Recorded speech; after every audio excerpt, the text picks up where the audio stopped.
Kung lalabanan natin ang Pilipinas, mawawala sa atin ang lahat. Nagulat ang tahanan ng punong ministro ng Britanya. Ito ay matapos ang 2 oras na briefing mula sa isang analista na may 25 taong karanasan sa MI6. Agad-agad, naglabas ng hindi pa nagagawang utos ang punong ministro. Ipabuo dito sa 12 minuto at ipalabas sa primetime ng BBC. Ang mga Briton, na ang tanging alam tungkol sa Pilipinas ay ang Jollibee, at mga call center ay natulala. Ang tunay na kapangyarihan ng Pilipinas, ang tubig ng gitnang silangan, ang sandata ng Europa, at ang gamot ng mundo. Ngayon, ihahayag ko ang buong nilalaman ng nakakagulat na briefing na iyon. Ngunit bago tayo magsimula, mangyaring mag-subscribe at i-like at suportahan ang Pilipinas sa pamamagitan ng pag-comment ng Pilipinas laban 3 linggo nang nakalipas. Sa bunker sa ilalim ng tahanan ng punong ministro sa 10 Downing Street sa London, isang emergency national security briefing ang ipinatawag. Ang mga dumalo ay 12 mataas na kalihim, kasama ang kalihim ng ugnayang panlabas, kalihim ng pananalapi, at kalihim ng tanggulan. At ako, si James Carolino. Ako ay isang analista para sa Asia, sa ilalim ng MI6, may PhD sa International Politics mula sa Oxford. At nag-aanalisa ng mga kaganapan sa Asia sa loob ng 25 taon. May tiwala ako sa aking kakayahan na subaybayan ang lahat ng pagbabago sa rehiyon, ang pag-angat ng China, ang paghina ng Hapon, ang potensyal ng India. Ngunit sa araw na iyon, natuklasan ko ang pinakamalaking pagkakamali sa aking buhay. Nang bumukas ang pinto ng conference room, pumasok ang malamig na hangin. Ramdam ang matinding tensyon dahil inabisuhan kaming darating mismo ang punong ministro. Binalikan ko ang briefing material na hawak ko. Ang tema ng pulong, paghahanap ng bagong economic partner pagkatapos ng Brexit. Ang hatol ng gobyerno ay kailangan ng Britain na umalis sa EU ng mga bagong kaalyado at ang Asia ang sagot. Nagsimula si Kalihim Hamilton ng ugnayang panlabas. Kung gayon, simulan na natin. 3 ang kandidato para sa Asia Partnership Strategy: China, Pilipinas, at India. At Pilipinas, itinuro niya ang screen na nagpapakita ng mga bandila ng 3 bansa. Napabuntong hininga ako sa loob. Pilipinas? Sa totoo lang, nagdududa ako kung bakit kasama pa ito sa mga kandidato. Tingnan muna natin ang Pilipinas, sabi ni Kalihim Hamilton habang nag-slide. Populasyon 113 million, lugar 300,000 kilometers kwadrad, GDP 400 billion, isang bansa sa G20, kaalyado ng US. Ang mga numerong ito ay pamilyar. Ang Pilipinas ay isang tradisyonal na kaibigan, may katiyakan ng talento, at may malapit na ugnayan sa kultura sa atin. Ang call center nila ay nakakatulong sa ating ekonomiya. Tango ni Kalihim Hamilton. Kumusta naman ang India? Tanong ni Kalihim MacDonald ng tanggulan. Populasyon 1.4 billion. Growth rate 7%. Napakaganda bilang pamilihan sa hinaharap. Sa militar, kaakit-akit din ng India. Isa itong demokratikong bansa. Dagdag niya. Habang nakikinig ako, nagtala ako. Gaya ng inaasahan. Pilipinas at India ang magiging huling kandidato, kumbinsido ako. Pagkatapos, ipinakita ni Kalihim Hamilton ang huling slide at Pilipinas. Isang kakatuwang katahimikan ang bumalot sa silid.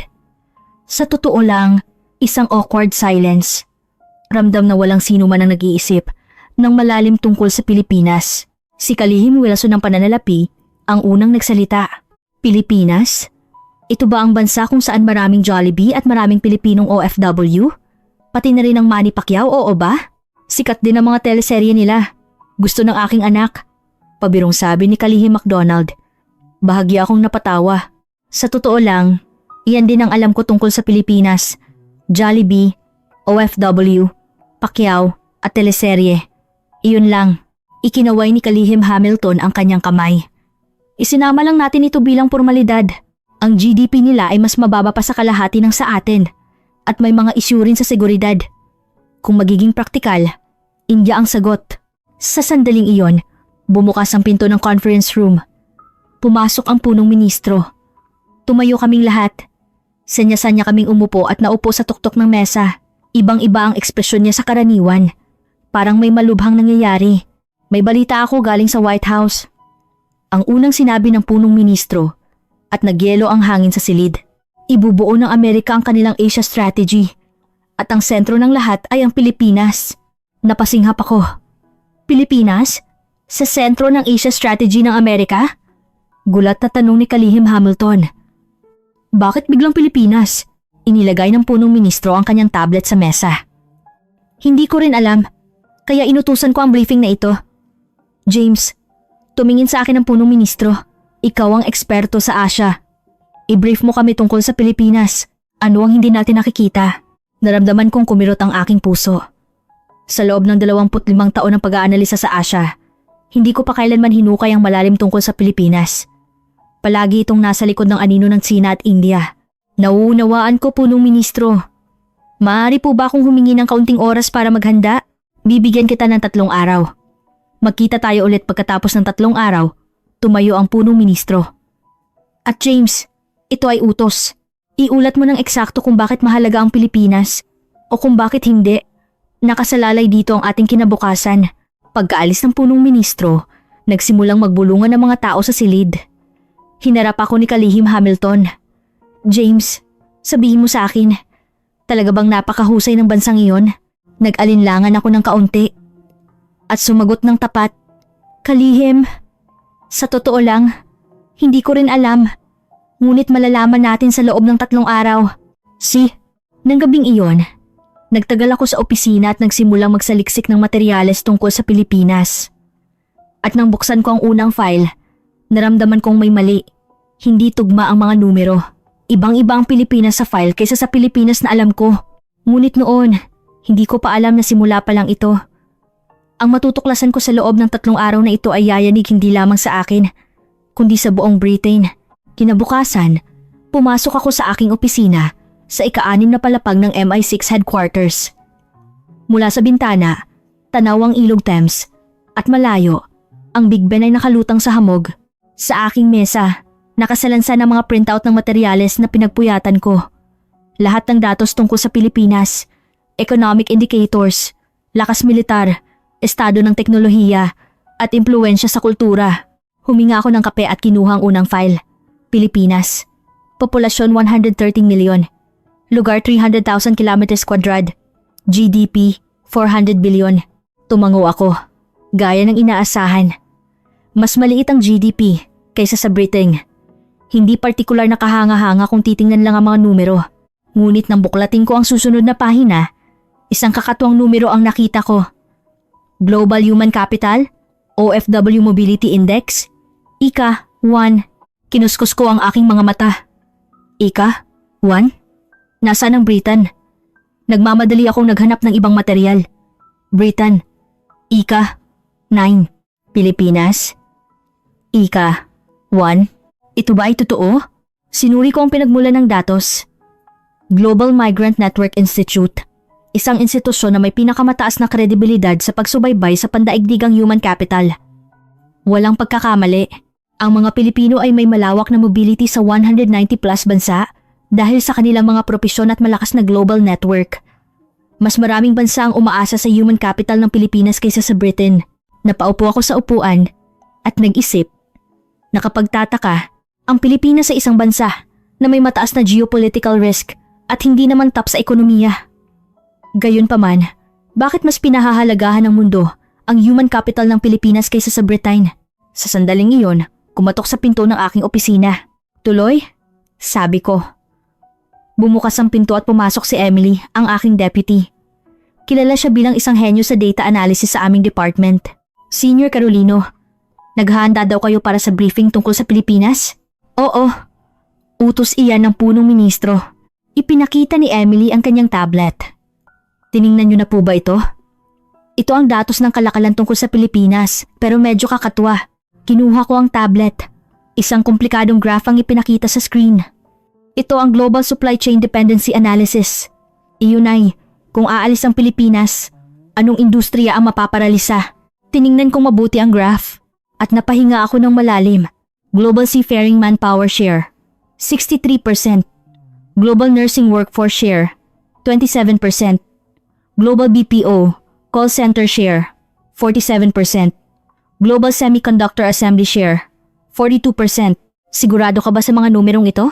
Opo, opisyal na datos ng OECD. Kung aalis ang mga Pilipino, 70% ng mga barko sa mundo ang hihinto sa paglalayag. Ang produksyon ng electric vehicles ay babagal ng husto dahil sa kakulangan ng kritikal na asembleya. Mahigit kalahati ng mga customer service ng Amerika at Europa ang pipikit. Inilapag ko ang tablet sa mesa. Gulong-gulo ang isip ko. Salamat, Emily. Pwede mo ba akong padalhan ng file na ito? Opo. Pero sir, nagtataka din ako. Hindi ba tayo masyadong walang alam tungkol sa Pilipinas? Paanong hindi natin binibigyan ng pansin ng isang bansang may ganito kalaking impluwensya? Hindi ako nakasagot sa tanong niya. Sa totoo lang, iyon din ang nararamdaman ko. Pag-alis ni Emily, muli akong naghukay sa tambak ng files. Nagdesisyon akong mag-iba ng diskarte. Bakit hindi napapansin ng Pilipinas? Ang sagot ay simpleng-simple. Dahil sa paraan ng pagtalakay ng media ng Britain sa Pilipinas. Nagsaliksik ako ng mga artikulo tungkol sa Pilipinas mula sa BBC at The Guardian sa nakaraang 5 taon. Ang resulta ay nakakagulat. 68% ng mga artikulo ay tungkol sa Jollibee, teleserye, turismo, Boracay at mga celebrity.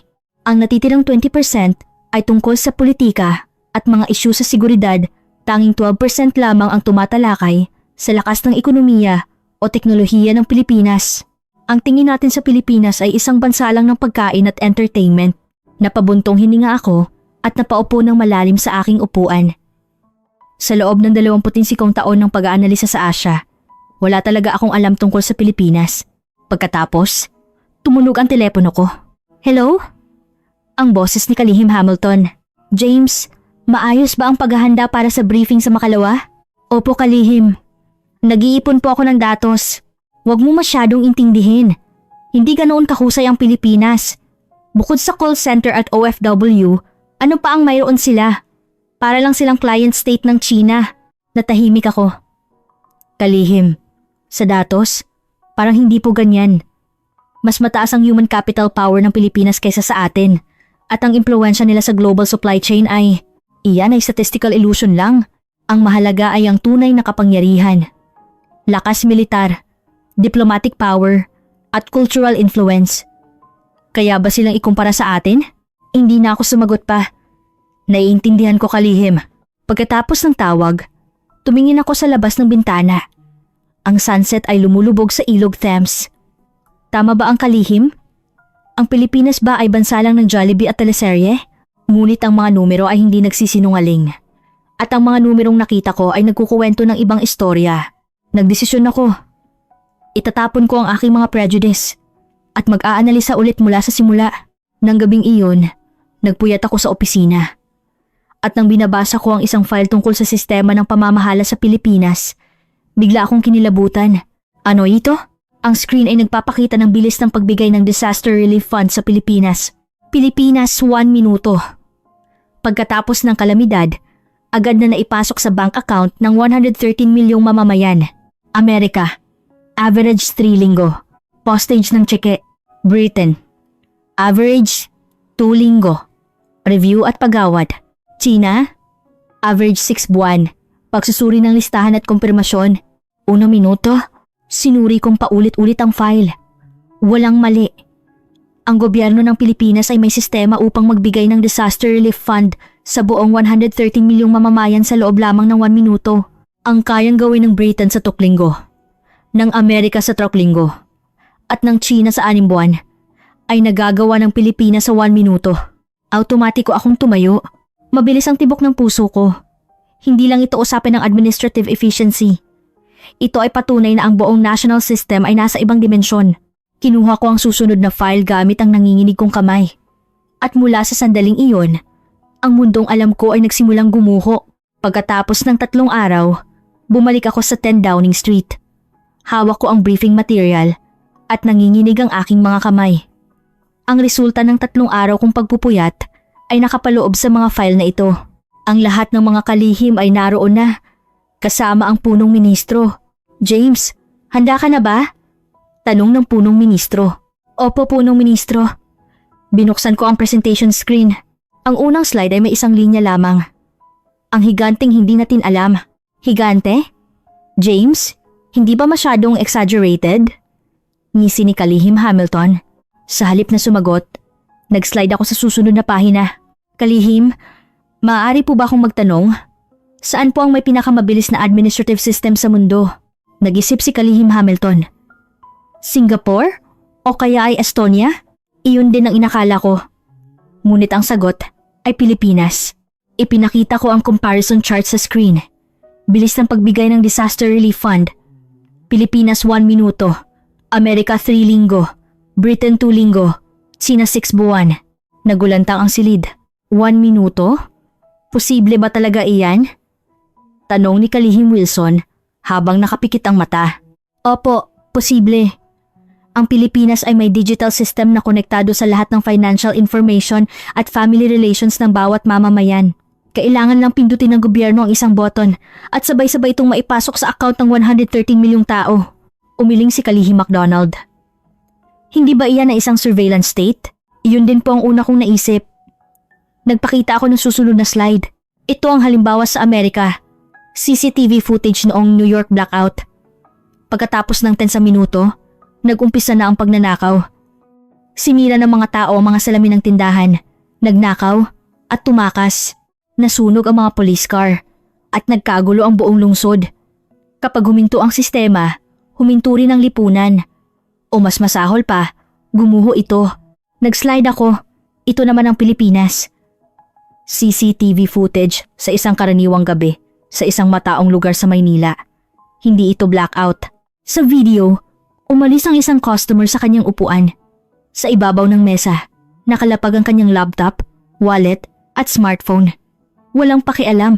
Lumipas ang 10 minuto, 20 minuto, 30 minuto. Maraming tao ang dumaan sa bakanting mesa. Ngunit walang sino man ang humawak sa mga gamit. Taimtim ang silid. Ito ang Pilipinas. Hindi sila matuwid dahil sa pagmamanman. Ito ang bansang hindi nagaganap ang pagnanakaw kahit pa huminto ang sistema. Nag-cross arm si Kalihim Hamilton. Kawili-wili. Ngunit ano ang koneksyon niyan sa national competitiveness? Hindi naman nangangahulugan na magiging great power ang isang bansa dahil lang sa mataas ang civic consciousness. Tumango ako. Tama po kayo. Kaya naghanda ako ng susunod na datos. Nagpakita ako ng world map sa screen. Ang rehiyon ng gitnang silangan ay naka-highlight ng pula. Saudi Arabia, UAE, Qatar, ang mga oil power ng mundo. Ano po ang pagkakatulad ng mga bansang ito? Sumagot si Kalihim Wilson. Marami silang langis. Alam na iyan ang lahat. Iba po ang tanong ko. Ano ang pinakakinakatakutan ng mga bansang ito? Walang sumagot. Tubig, sabi ko. Nagpakita ko ng larawan ng isang malaking industrial plant sa gitna ng disyerto. Ang mga oil power ng gitnang silangan ay may langis, ngunit wala silang tubig. Kung wala ang teknolohiya para gawing freshwater ang tubig alat, hindi mabubuo ang kanilang mga lungsod. Ano ang kinalaman niyan sa Pilipinas? Tanong ni Kalihim MacDonald. Ngumiti ako. Alam ba ninyo kung anong bansa ang gumawa ng plant na ito? Lumabas sa screen ang logo ng San Miguel. Pilipinas. Ang tubig na iniinom ng royal family ng Saudi. Ang tubig na ginagamit sa fountain ng Dubai. Ang tubig na idinidilig sa mga farm ng Qatar. Lahat ay nilikha sa pamamagitan ng teknolohiya ng Pilipinas. Nagsimulang magbago ang kapaligiran sa silid. Nawala ang mga biro at nagsimulang umusbong ang tensyon. Ang desalination plant ng Pilipinas ay nakakagawa ng tubig na kayang inumin ng 1 milyong tao sa loob ng isang araw. Kung aalis ang mga kumpanya ng Pilipinas o titigil sila sa pagsupply ng mga pyesa, ano po kaya ang mangyayari? Tumigil ako at tiningnan ng mga kalihim. Ang Royal Palace ng Saudi at ang skyscrapers ng Dubai ay matutuyo sa loob ng 3 araw. Kinuyom ni Kalihim Wilson ang kanyang mukha. Teka, ibig mong sabihin, hawak ng Pilipinas ang tubig ng gitnang silangan? Tama po. Kahit pa huminto ang langis, magpapatuloy ang buhay. Ngunit kung huminto ang tubig, magugunaw ang sibilisasyon. Ang humahawak ngayon sa gripo ng gitnang silangan ay hindi ang ala, kundi ang mga engineer ng Pilipinas. Isang mabigat na katahimikan ang bumalot sa silid. Ngunit iyan ay isang larangan lamang. Nag-aalalang sabi ni Kalihim Hamilton. Bukod sa desalination, ano pang mayroon? Naghihintay po ako sa tanong na iyan, Kalihim. Nagpakita ako ng susunod na slide. Ito na ang pinakamahalaga. Isang bagong larawan ang lumabas sa screen. Isang dambuhalang bilog na makina. At sa loob nito, umiikot ang isang apoy na mas mainit pa sa araw. Ano iyan? Tanong ni Emily, ang deputy, mula sa sulok ng silid. Tokamak reactor ng UP Engineering Complex. Ang artipisyal na araw ng Pilipinas. Isang nuclear fusion device na ginagaya ang pinagmula ng enerhiya ng araw dito sa mundo. Ito ang pinakamahirap na teknolohiya sa kasaysayan ng tao, kung saan kailangang panatilihin ng 100 milyong degree ng ultra-high temperature. Nagpakita ako ng isang graph. Maintenance time ng 100 million degree plasma. Sino ang may hawak ng world record? Hindi ang Amerika. Hindi ang Europa. Pilipinas. Ibig mong sabihin, ang Pilipinas ang top sa nuclear fusion technology? Humarap si Kalihim MacDonald. Opo. Kapag natapos ang era ng langis, ang hegemony ng enerhiya ay lilipat sa mga bansang may nuclear fusion technology. At ngayon, ang Pilipinas, na hindi man lang nag-export ng isang patak ng langis, ang nasa frontline. Nagbago na ang buong kapaligiran sa silid. Nawala ang tsakal at indifference noong una. Ang kanilang mga mata ay puno ng pagkalito at tensyon. Ang punong ministro ang unang nagsalita. James, magpatuloy ka. Opo, punong ministro. Ngunit, ang mga ito ay simula pa lamang. Prologue pa lang. Huminga ako ng malalim at nagpakita ng susunod na slide. Ang ipapakita ko ngayon ay, sa totoo lang, hindi ko rin mapaniwalaan. Ngunit lahat ng ito ay verified na katotohanan. Ano? Ano iyan? Nag-aalalang tanong ni Kalihim Hamilton. Nag-slide ang screen. Ang kwento kung paano binago ng Pilipinas ang imposible sa loob lamang ng ilang buwan at kung paano lumuhod ng tahimik ang Tsina na nag-aakala na sila ang pinakamalakas na bansa sa teknolohiya sa mundo. Lahat ng nasa silid ay huminga ng malalim. Nag-isip ako sa loob. Ito na ang tunay na simula. Ngunit kahit sa puntong ito, hindi ko pa rin alam na pagkatapos ng briefing na ito, kaming lahat sa silid na ito ay titingnan ng Pilipinas sa ibang pananaw at ang desisyon ng punong ministro ay magiging unprecedented sa kasaysayan ng Britain. Nag-slide ako. Ang mga bandila ng Pilipinas at Tsina ay magkatabi. May isang tanong po ako. Ano ang pinakamahalagang material sa paggawa ng semiconductor? Nagkibit balikat si Kalihim Wilson. Hindi ba silicon? Kaya nga may Silicon Valley. Magandang hula. Ngunit iba ang sagot. Nagpakita ko ng slide na may formula ng kemikal. Rare earth elements.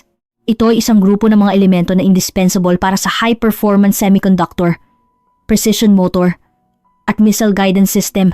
Kung wala ito, hindi makakakilos ang cutting-edge industry kahit isang hakbang. Kumunot ang noo ni Kalihim MacDonald. Ano ang kinalaman niyan sa Pilipinas? Huminga ako ng malalim. Ito ang isa sa mga core ng briefing ngayon. Nagsimulang mag-play ang video ng nakaraang balita. Noong 2010, biglang itinigil ng gobyerno ng Tsina ang pag-export ng rare earth sa Pilipinas. Ang mga headline ng pahayagan noong panahong iyon ay sunod-sunod na lumabas. Philippine industry, matinding bagsak. China, ginagamit ang resource card. Walang magagawa ang Pilipinas kundi sumuko. Noong panahong iyon, hawak ng Tsina ang higit sa 90% ng global supply ng rare earth. Maraming eksperto ang nagsabi na ang high-tech industry ng Pilipinas ay babagsak sa loob ng ilang taon. So, ginipit ng Tsina ang Pilipinas gamit ang resource. Sabi ni Kalihim Hamilton. Tama po. Isa itong de facto economic war. Tumigil ako. Kung gayon, ano po ang naging resulta? Hindi ba naghirap ang Pilipinas? Humarap si Kalihim Wilson. Umiling ako. Hayaan ninyong sabihin ko ang resulta. Nag-slide ang screen. Ipinakita ang stock chart ng mga kumpanya ng rare earth sa Tsina. Ang graph ay malinaw na bumaba. Bumababa ng husto ang benta ng mga kumpanya ng Tsina sa Pilipinas. At ano po ang ginawa ng mga kumpanya ng Pilipinas? Taimtim ang silid. Ang Pilipinas?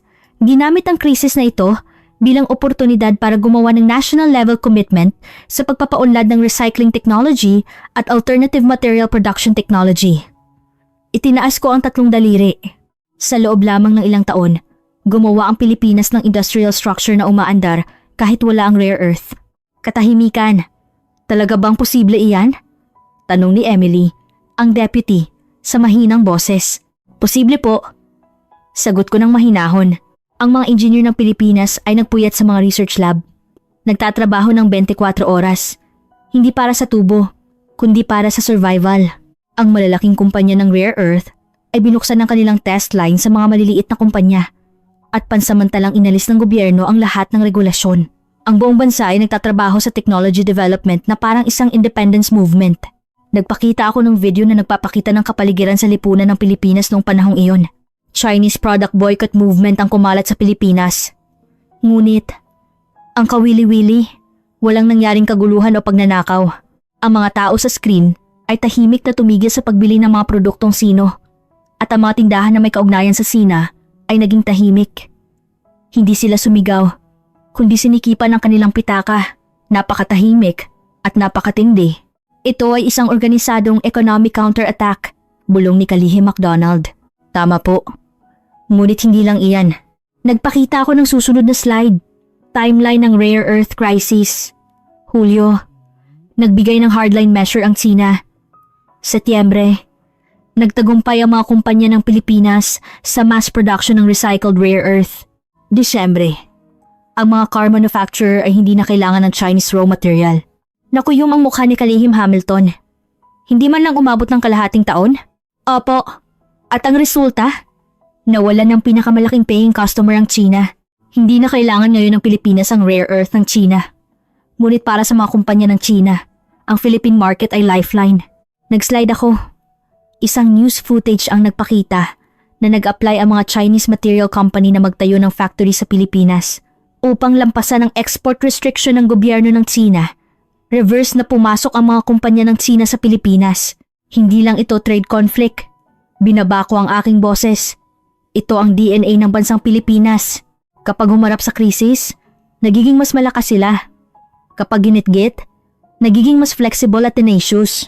Kawili-wili, sabi ni Kalihim Wilson habang hawak ang kanyang baba. Ngunit iyan ay isang isolated case. Walang garantiya na mangyayari iyan sa ibang larangan. Tumango ako. Tama po Kalihim, kaya magpapakita ako ng mga halimbawa sa ibang larangan. Nag-slide ako kung paano linalampasan ng Pilipinas ang pinakamalakas na bansa sa mundo. Mga halimbawa sa larangan ng militar. Ipinakita ko ang bandila ng Poland. Alam niyo po ang Poland? Kaalyado ng NATO, sabi ni Kalihim Hamilton. Isang bansa na nagmamadaling palakasin ng militar dahil sa pananakop ng Russia. Tama po. Simula nang salakayin ng Russia ang Ukraine, nag-aalala ang Poland. Kailangan nila ng tank at self-propelled howitzer agad-agad. Ang problema ay ang delivery time. Nag-play ako ng interview video ng Polish Defense Minister. Ang Poland ay naghanap ng arms supplier sa buong mundo. Ano po ang sinabi sa kanila ng Germany? Lumabas sa screen ang sagot ng German Defense Ministry. Leopard tank, delivery after 3 years. Napasinghap ang silid. Kung maghihintay ng 3 taon, tapos na ang giyera, sabi ni Kalihim MacDonald habang umiiling. Hindi kasi maayos ang defense industry ng Germany ngayon. Kumusta ang Amerika? Nag-slide ako. Abrams tank, 37 bansa ang naghihintay. Delivery time, minimum 2 years. Ang Amerika ay abala sa pag-iipon ng kanilang sariling stock. Tumigil ako at tiningnan ng mga kalihim. Ngunit, iba ang Pilipinas. Nagpakita ako ng larawan ng mga malalaking industrial machine at sasakyan ng Pilipinas. Nang kinontak ng Poland ang Pilipinas, ito ang sagot nila. Latest construction machinery, 180 units. Special vehicles, 212 units. Delivery after contract, 3 months. Nagulantang ang silid. 3 buwan? Hindi ba iyan biro? Nagmulat si Kalihim MacDonald. Bilang dating militar, alam niya kung gaano unrealistic ang numerong iyan. Hindi po iyan biro. At totoo po iyan. Nagplay ako ng video mula sa Gdynia, Poland. Mula sa isang dambuhalang cargo ship, sunod-sunod na ibinaba ang mga makina at sasakyan ng Pilipinas at naghiyawan ng mga sundalong Polish. Ang Pilipinas ay nagtrabaho ng 24 oras at ang conveyor belt ay hindi tumigil kahit sandali. Ang mga defense official ng Europa ay nagulat sa delivery speed na iyon. Tinawag itong sheer madness. Kinalas ni Kalihim Hamilton ang kanyang arm cross at humarap. Teka, ibig mong sabihin, ang Pilipinas ang nagsusupply ng equipment sa Europa? Tama po. At sa napakabilis na bilis at mababang cost. Nagpakita ako ng comparison screen. Presyo ng Philippine Industrial Machine versus German. US competitor. Philippine product 30% cheaper. Delivery time. Philippine product 5 times faster. Performance. Equal or better. Mas mura. Mas mabilis. At maganda ang performance. Dahil dito, Sunod-sunod na pinili ng mga bansa sa Europa ang mga produkto ng Pilipinas. Ipinakita ko ang mga contract. Poland, 1,000 construction machines, 672 special vehicles. Additional contract, Romania 53 special vehicles.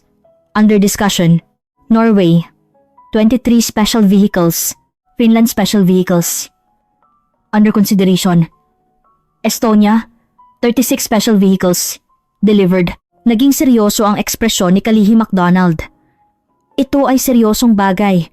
Ibig sabihin, ang mga bansa ng NATO ay nag-aarmas gamit ang equipment ng Pilipinas? Tama po. At hindi lang ito simpleng pagbebenta ng produkto. Nag-slide ako. Noong World War II, tinawag ang Amerika na Arsenal of Democracy. Dahil nagsusupply sila ng ammunition at tank sa mga kaalyado.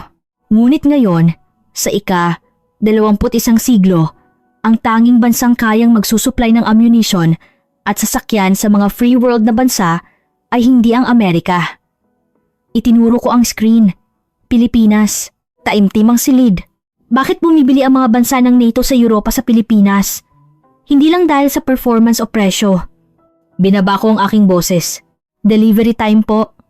Kung nasa bingit na ng giyera, wala silang oras para maghintay ng 3 taon.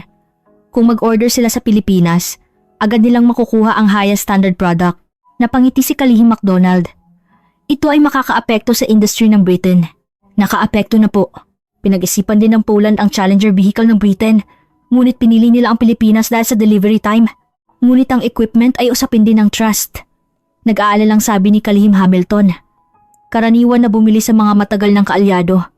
Bakit biglang sa Pilipinas? Tumango ako. Tama po ang inyong punto. Kaya may isa pa akong ipapakita. Inilabas ko ang pahayag ng Pangulo ng Poland sa screen. Ang Pilipinas ay ang aming bagong strategic partner. Ang kanilang tiwala ay pinatunayan hindi sa salita, kundi sa aksyon. Ito ay opisyal na pahayag ng Pangulo ng Poland. Hindi lang ito usapin ng Poland. Sunod-sunod kong ipinakita ang pahayag ng mga Defense Minister ng Europa, Defense Minister ng Estonia. Nang dumating ang equipment ng Pilipinas, naghiyawan ng mga sundalo. Hindi na namin kailangang katakutan ng Russia. Defense Minister ng Norway. Ang bilis ng Pilipinas ay pinakamahusay sa mundo. Isang mapagkakatiwalaang partner. Defense Minister ng Finland. Ang kalidad ng Philippine-made product ay katumbas o mas mataas pa sa highest standard ng Europa. Nagbago na ang buong kapaligiran sa silid. Nawala ang tsakal noong una at napalitan ng seryosong pagkalito. Hindi ko inakala na ang Pilipinas ang nagiging kalasag ng Europa. Bulong ni Kalihim Wilson. Huminga ako ng malalim. Ngunit, ito ay simula pa lamang. Hindi lang equipment at sasakyan ang hawak ng Pilipinas. Nag-slide ako. Ipapakita ko sa inyo ang mas mahalaga. Ang lifeboat ng sangkatauhan. Isang larawan ng isang dambuhalang bioplant ang lumabas sa screen. Isang cutting-edge facility na nakatayo sa skyline ng isang urban area. Ano iyan? Tanong ni Emily. Ang Sanofi Pasteur at Fujifilm Biopharmaceutical Manufacturing Plant sa Pilipinas. Ang pinakamalaking biopharmaceutical manufacturing facility sa mundo. Nagpakita ako ng isang simulation. Tingnan natin ang isang hypothetical scenario. Lumabas sa screen ang pulang teksto. Pandemic simulation. Virus X. Mortality rate 30%. Infection. Speed 3 times faster than COVID-19.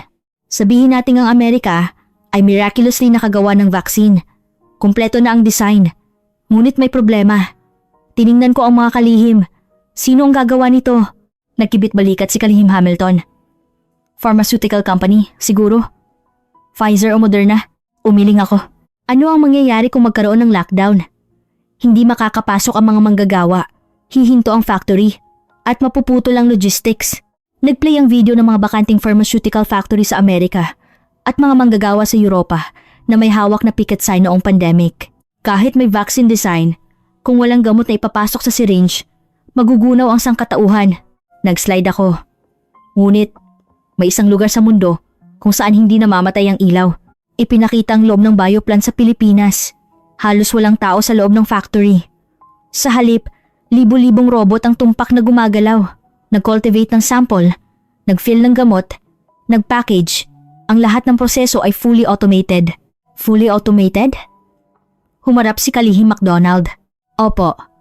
Ang Pilipinas ang numero 1 may robot density sa bawat 10,000 manggagawa sa mundo. Ibig sabihin, kahit pa magkasakit ang mga tao dahil sa pandemic, hindi hihinto ang factory. Nagpakita ko ng graph. Robot density ranking. Bawat 10,000 workers. 1. Philippines, 1,000 units. 2. Singapore, 670 units. 3. South Korea, 399 units. 4. Germany, 397 units. Ang Pilipinas ay malinaw na nangunguna sa iba. At hindi lang ito simpleng industrial indicator. Ito ay usapin ng survival mismo. Binaba ko ang aking boses. Nagplay ang video noong pandemic. Noong panahong nagkakagulo ang buong mundo dahil sa kakulangan ng mask at medical equipment. Naalala niyo po ba? Nag-agawan ng Amerika at Europa sa mask. Nagbigay ng export ban at nag-agawan ng supply sa mga kaalyado. Ngunit, tingnan ng Pilipinas. Ipinakita ko ang datos ng response ng Pilipinas noong panahong iyon. Nag-export ang Pilipinas ng test kits at medical equipment sa buong mundo. Kahit pa inuna nila ang sarili nilang mamamayan, mayroon pa rin silang sobra para tulungan ng ibang bansa. Dahil sa kanilang napakalaking production capacity, ipinakita ko ang production volume graph ng bioplant ng Pilipinas. Ang bioplant ng Pilipinas ay may sistema para mag-supply ng vaccine at gamot sa 8 bilyong tao sa mundo 365 araw.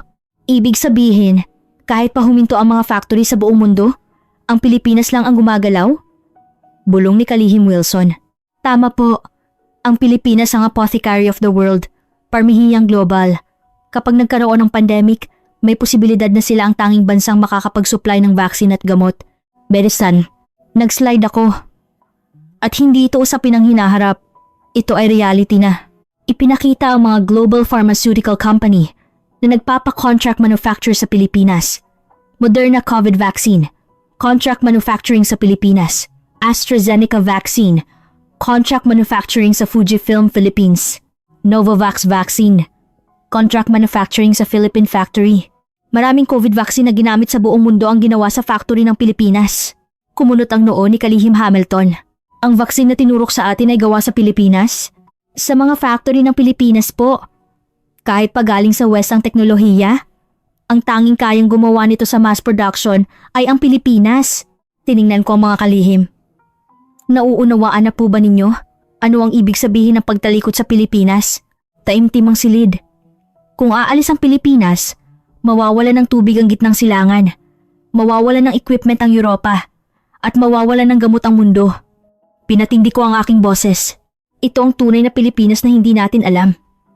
Ang bansa na humahawak sa lifeline ng mundo, kahit walang isang putok ng baril. Umiling si Kalihim MacDonald. Hindi ka pani-paniwala. Bakit hindi natin alam ang tungkol sa ganito kahalagang bansa? Iyan din po ang tanong ko. At nakita ko ang sagot. Nag-slide ako. Ang dahilan kung bakit hindi natin alam ang Pilipinas. At ang dahilan kung bakit naging tunay na banta ang Pilipinas. Ipapakita ko na po ngayon. Nagpakita ako ng 3 mapa. At sa ibabaw nito, sunod-sunod na dumami ang mga purple dot. Ang mga dot na iyon, na noong una ay kakaunti, ay agad na kumalat sa buong mundo. Hilagang Amerika, Timog Amerika, Europa, Timog Silangang Asya, Gitnang Silangan, Africa, at maging ang Sina. Ano po iyan? Tanong ni Emily. Distribution map ng Global Filipino Culture Fandom. Mga tagahanga ng mga teleserye, P-pop, at mga video game na gawa sa Pilipinas. At ang global community ng mga Pilipinong overseas worker. Ang bilang nila ay higit sa 2 bilyon. Ngumiti si Kalihim Hamilton. Kultura? James, usapin na ba ito ng fad? Panandali ang boom lang iyan ng mga kabataan. Walang koneksyon sa national strategy. Naghihintay po ako sa sagot na iyan, Kalihim. Iyon din po ang inakala ko noong una. Na ang kultura ay laro lang. At ang tunay na kapangyarihan ay nasa militar at ekonomiya. Nag-slide ako, ngunit sa modernong digmaan, ang kultura ay ang pinakamalakas na sandata. Mas nakakatakot pa kaysa nuclear bomb. Sumimangot si Kalihim MacDonald. Masyadong exaggerated. Paano mas nakakatakot ang kanta at teleserye kaysa sa nuclear? Ngumiti ako. Tingnan ninyo. Lumabas sa screen ang pahayag ni Ted Sarandos, CEO ng Netflix. Kung wala ang content ng Pilipinas, maraming subscriber ng Netflix ang aalis. Ito ay opisyal na pahayag ng top ng pinakamalaking streaming service sa mundo. Ang survival ng pinakamalaking platform sa mundo ay nakasalalay sa Pilipinas. Totoo ba yan? Humarap si Kalihim Wilson. Ipinakita ko ang viewing data ng Netflix. Global top 5 ng non-English content. Lahat ay Filipino-made teleserye at P-pop. Encantadia, The World of a Married Couple, Filipino Adaptation, Maria Clara at Ibarra, etc. Ibig sabihin, dominated ng Pilipinas ang non-English content market, sabi ni Kalihim Hamilton. Ngunit, entertainment lang iyan. Wala itong kinalaman sa national security, giit niya. Umiling ako. Hindi, Kalihim, ito ay usapin ng national security. Ipinakita ko ang statistics ng Duolingo, isang language learning app. World's most desired language ranking. 1. English. 2. Filipino. Tagalog. 3. Spanish. 7. Chinese. Nagulantang ang silid. Pangalawa ang Filipino? Nagmulat si Kalihim MacDonald. Opo. Ang hindi nagawa ng gobyerno ng Sina, kahit pa nagtayo sila ng Confucius Institute sa buong mundo at nagbuhos ng malaking pondo, ay nagawa ng Pilipinas sa pamamagitan lamang ng ilang teleserye at kanta. Mayhan no. Nag-slide ako. Ang mga kabataan sa buong mundo ay nag-aasikaso sa Filipino at yumuyuko ng 90 degrees sa estilong Filipino. Ang mga kabataan sa kanluran ay nagbibiro sa Filipino, yumuyuko sa estilong Filipino, kumakain ng pagkaing Filipino, gumagamit ng cosmetic ng Pilipinas, at ginagaya ang fashion ng Pilipinas. Binaba ko ang aking boses. Hindi ito panandali ang fad. Ito ay transplantasyon ng mga pagpapahalaga, value transplantation. Juanito, nagsimulang magbago ang ekspresyon ni Kalihim Hamilton. Ano ang ibig mong sabihin? Huminga ako ng malalim. Ano ang unang ginawa ng Britain noong panahong namumuno sila? Hindi nagpadala ng hukbo. Nagturo sila ng English. Pinasunod nila ang elite ng colony sa edukasyong English upang mag-isip sila sa estilong English. Ang pag-agaw ng lupain gamit ang baril ay gawaing amateur. Ang tunay na master ay namumuno sa isip gamit ang wika at kultura. Naging tahimik na parang kabaong ang silid. Ipinakita ko ang sukat ng Global Filipino Culture Fandom, teleserye watchers higit sa 1 billion. Consumer ng Filipino food at style, higit sa 2 billion. Hindi lang sila mga tagahanga. Sila ay organisado, fanatical, at higit sa lahat, future generation na may voting right. Tiningnan ko ang mga kalihim. Kung may isang bansa na umatake sa Pilipinas, ano po kaya ang mangyayari? Tumigil ako at nanahimik. Bago pa magbigay ng pahayag ang gobyerno ng Pilipinas, 2 bilyong kabataan sa buong mundo ang magsisimula ng boycott sa bansang iyon. Magkakaroon ng hashtag movement sa SNS, lalaganap ang boycott, at magbibigay ng pressure sa mga gobyerno. Nanigas ang mukha ni Kalihim MacDonald. Ang culture fandom ang magiging diplomatic shield? Hindi shield. Offensive weapon. Nag-slide ako. Ang umatake sa Pilipinas ay parang nagkaroon ng 2 bilyong kalaban sa buong mundo. Isang suicidal act mismo. Handa silang tumayo upang protektahan ang bansang pinagmulan ng kanilang idol. Ang bansang pinagmulan ng kwentong gusto nila. Pinataas ko ang aking boses. Ito ay isang emotional bomb na mas nakakatakot pa kaysa sa nuclear weapon. Hawak ng Pilipinas ang future generation ng mundo na may voting right bilang emotional hostage. Isang mabigat na katahimikan ang bumalot sa silid. Sa unang pagkakataon, nagtanong si Kalihim Hamilton ng seryoso. James, kung gayon, paano tayo makikipag-ugnayan sa Pilipinas? Ngumiti ako. Hindi makikipag-ugnayan, Kalihim. Ang Pilipinas ay hindi kalaban, kundi isang partner na kailangang panatilihin sa tabi natin. Nag-slide ako. Ngunit, hindi ko pa nasasabi ang pinaka-nakakatakot na istorya. Lahat ng mata ay nakatingin sa akin. Ang tunay na dahilan kung bakit nakakatakot ang Pilipinas. Hindi ito teknolohiya, hindi armas, hindi kultura. Huminga ako ng malalim. Ang Pilipinas ay tunay na nakakatakot dahil hindi nagpapabaya sa paghahanda para sa emerhensiya ang buong 113 milyong tao. Nagpakita ko ng larawan ng Maynila sa gabi. Magagara ang mga ilaw at skyscraper. Sa unang tingin, isa itong metropolitan city. Ang lungsod na nakikita ninyo ay, sa totoo lang, nasa frontline ng risk sa mundo. Halimbawa, ang mga ballistic missile mula sa Hilagang Korea ay kayang makarating sa loob lamang ng ilang minuto. Nag-zoom in ako sa mapa. Ang distansya sa frontline ng Metro Manila ay 100 km lamang. Iyan ay alam na katotohanan. Tango ni Kalihim MacDonald. Kaya may US military sa Pilipinas. Umiling ako. Ang tunay na lakas tanggulan ng Pilipinas ay hindi lang ang US military. Nag-slide ako. Alam ba ninyo kung gaano kalaki ang contingent force ng Philippine Armed Forces at Reserve? Ipinakita ko ang statistics. Armed Forces Army, Air Force, Navy. Total, 230,000. Reserve, Volunteer, Firefighter, Community Defense. Ang buong lipunan ay handang kumilos agad kapag may giyera. Ang social infrastructure ay sumusuporta at ang National Mobilization System ay umaandar sa loob lamang ng isang araw. Paanong nagagawa ang ganun kabilis na mobilization?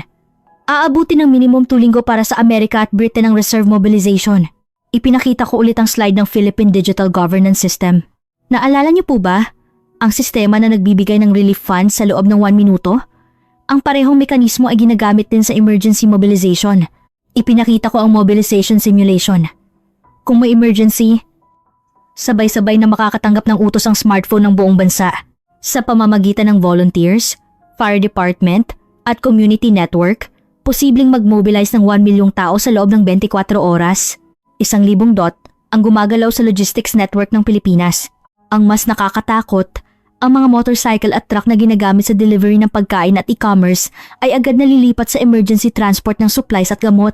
Ang buong national logistics ay magiging war mode sa isang gabi. Namutla ang mukha ni Kalihim MacDonald. Para bang ang buong bansa ay isang malaking hukbo? Tama po. Ipinakita ko ang statistics ng disaster preparedness at basic first aid training sa Pilipinas. Karamihan sa mga adultong lalaki ay may training sa disaster relief, AED operation at first aid. 80% ay may basic emergency response skills. Ang Pilipinas lang ang may social infrastructure kung saan ang lahat ay handang maging immediate responder. Kahit ang Israel ay katulad nito. Ngunit iba ang population size. Israel ay 9 million. Pilipinas ay 113 million. Ibang-iba ang scale. Inalis ni Kalihim Hamilton ang kanyang arm cross at inilagay ang kamay sa mesa. Pero ang modernong digmaan ay all about advanced technology. Mas mahalaga ang teknolohiya kaysa sa bilang. Tumango ako.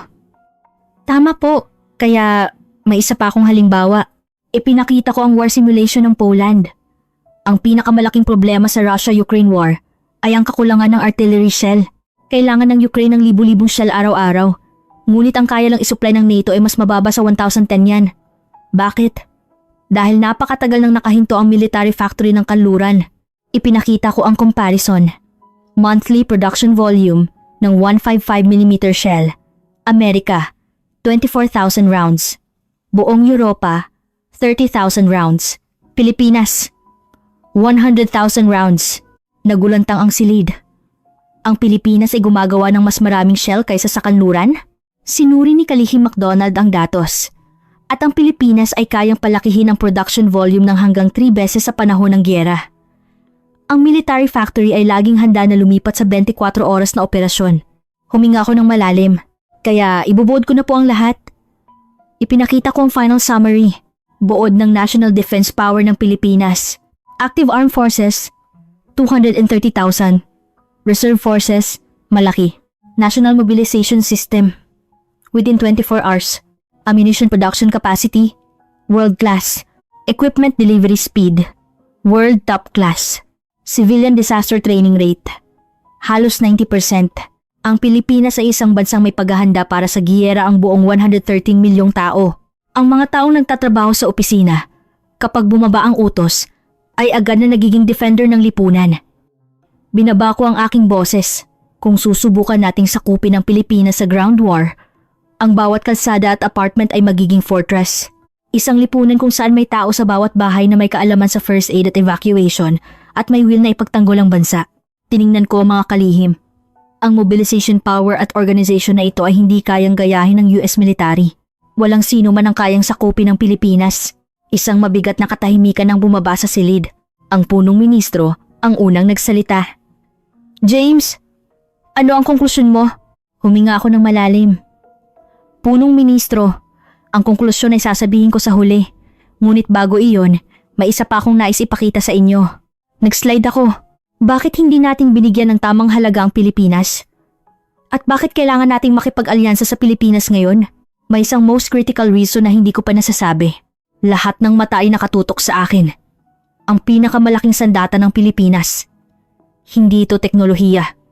Hindi lakas militar. Hindi kultura. Tumigil ako ng kaunti. Ito ay kasaysayan. At ang espiritu ng bayanihan na nilikha ng kasaysayang iyon. Nagdilim ang screen. Pinasara rin ang ilaw sa silid. Ang video na ipapakita ko ngayon ay ang pinakamatagal kong pinag-isipan at nagpabago sa aking damdamin habang inihahanda ko ang briefing na ito. Tinalakay ko ang lakas teknolohiya, lakas produksyon, lakas tanggulan, at cultural influence ng Pilipinas. Ngunit, ano po ba ang kondisyon para maging tunay na great power? Nakibit balikat si Kalihim Hamilton. GDP? Lakas militar? Teritoryo? Umiling ako. Mali, ito ay dignidad. At ang dignidad na iyan ay nagmumula sa kasaysayan. Doong punandang isi. Nagpakita ako ng black and white photo. Maynila noong 1950s, pagkatapos ng giyera. Mga gusaling buto na lang ang natira dahil sa pambobomba. Mga batang gumagala sa kalsada. Ito ang Pilipinas. 75 taon lang ang nakakaraan. Taimtim ang silid. Ang susunod na larawan ay nagpapakita ng mga bata na nakabalot sa trapo. Humahabol sa truck ng US Army. At sumisigaw. Alam ba ninyo kung ano ang sinisigaw ng mga batang ito? Walang sumagot. Bigyan mo ako ng chocolate. Give me chocolate. Or ano? Binaba ko ang aking boses. Ang per capita income ng Pilipinas noong panahong iyon ay $67. Mas mahirap pa kaysa Ghana sa Afrika. Pangalawa sa pinakamababa sa 190 bansa. Sinabi ni General MacArthur ng GHQ na aabutin ng 100 taon bago makabangon ng bansang ito. Ang screen ay dahan-dahang lumipat sa kulay. Lumabas ang modernong Maynila. Nagbago sa isang metropolitan city na may nagniningning na skyscrapers at mga tulay na parang jewels. At pagkatapos ng 75 taon, ito ang nangyari. Ika, 5 sa pinakamataas na gusali sa mundo. Ika, 4 na exporting country sa mundo. Isang cultural powerhouse kung saan ang mga teleserye at Jollibee ay sumisira sa mundo. Tiningnan ko ang mga kalihim. Mula $67 hanggang $3,500. Ang himalang sinabi nilang aabuti ng 100 taon ay nagawa ng Pilipinas sa loob lamang ng isang henerasyon. Alam namin iyan. Tinatawag iyan na high economic growth, sabi ni Kalihim Wilson. Ngunit, hindi iyan ang gusto kong bigyang diin. Ipinakita ko ang chart na naghahambing sa development history ng mga major power sa mundo. Ang mga imperyo ay nagtayo ng yaman sa pamamagitan ng Industrial Revolution at pag-agaw ng mga kolonya. Ang Amerika ay lumaki bilang victor ng 2 World War at malawak na lupain. Ang Pilipinas ay may kasaysayan din ng pag-iipon ng kapital sa pamamagitan ng mga export. Tumigil ako sandali at tiningnan ng mga mata ng mga kalihim. Ngunit iba ang Pilipinas. Ano maka? Ipinakita ko ang larawan ng mga manggagawang Pilipino na nagtatrabaho sa mga minahan sa ibang bansa. Ang muka ay puno ng alikabok ng uling, mga mata na pagod. Ang Pilipinas ay hindi nagnakaw ng resource ng ibang bansa. Sa halip, nagpadala sila ng mga manggagawa sa ibang bansa. Pinasipsip sa kanilang alikabok ng uling at pinagtrabaho sila.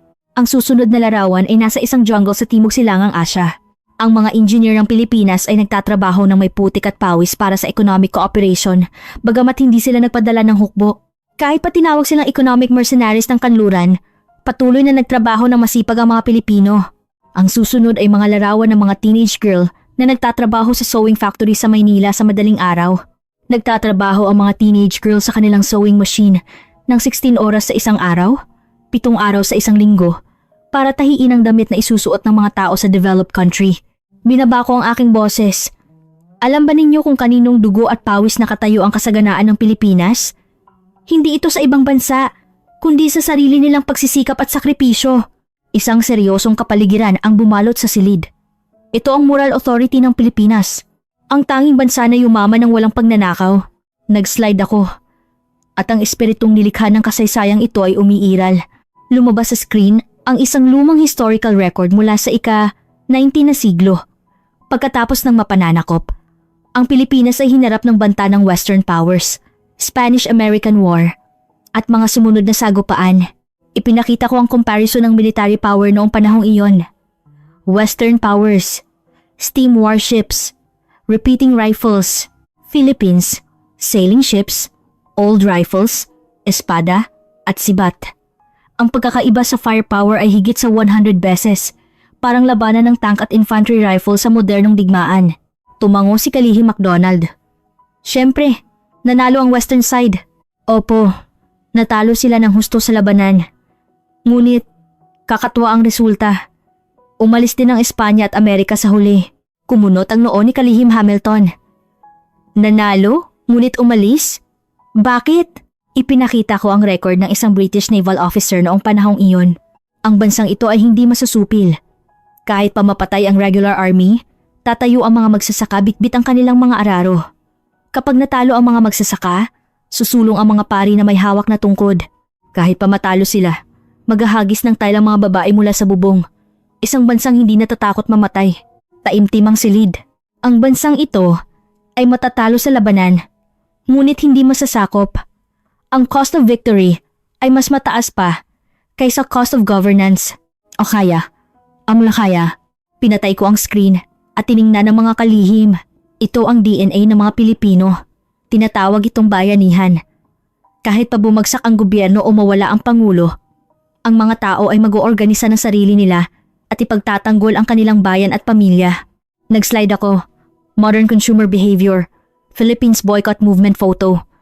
Ang DNA na ito ay buhay pa rin ngayon. Ang mga tao sa screen ay tahimik na tumigil sa pagbili ng mga produktong sino. Walang kaguluhan. Walang pagnanakaw. Tahimik lang nilang sinikipan ang kanilang pitaka. Nang nagbigay ng economic sanction ng Tsina, mas mabilis pang kumilos ang 113 milyong tao kaysa sa gobyerno.